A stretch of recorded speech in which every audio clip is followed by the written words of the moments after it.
So I was a science teacher for years, 15 years of high school science. I've answered this question a lot. Well, science to art, that's weird. That's different. That's bizarre.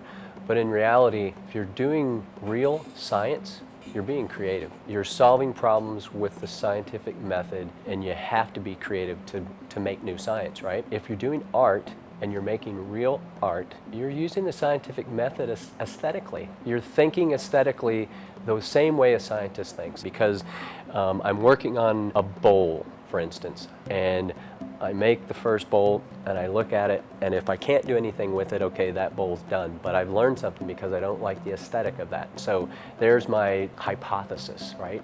And I continue to throw bowls until my hypothesis is true. There's what's called Bloom's Taxonomy of cognition. And you have the very basic level where you just hear something, then you know it, and then you understand it, and then you can use that understanding. And guess what the very top level of cognition is? Creating is the very top level of cognition. I think that's fabulous. That shows you right there the importance of the arts. I think some people think that art is fluff or it's not necessary, that it's something that you can drop when funding gets tight. You have to have the math and the English and the science, but you can drop the arts. And I think people don't realize how art is integrated into our everyday lives. The objective is to give students the opportunity at all income levels to have art classes and a cultural experience. And for the schools, the opportunity is that they don't have the cost of the busing systems and they don't have the time out of class and so forth for them to have that opportunity.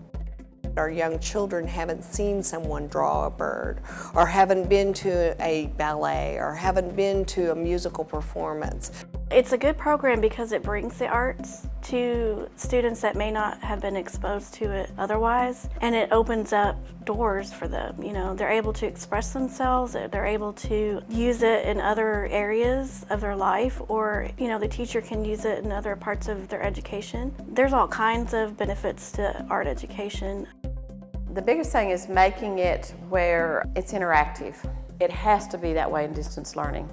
Kids know a whole lot more about technology than most people over 40 or 45. You have to teach them where they know. So it has to be live and interactive. They don't want to just sit and be lectured. They want to interact, which I think is wonderful because that's part of the creative process. You're not just feeding them information, you want them to talk back with you and get discussions going, which is creating ideas in itself. The exciting part would be that every school district in the region, along with Wichita Falls ISD, would have a virtual tour or an art class provided for them on a monthly basis through the Kemp Center for the Arts. It's incredible what the experiences would be for the children.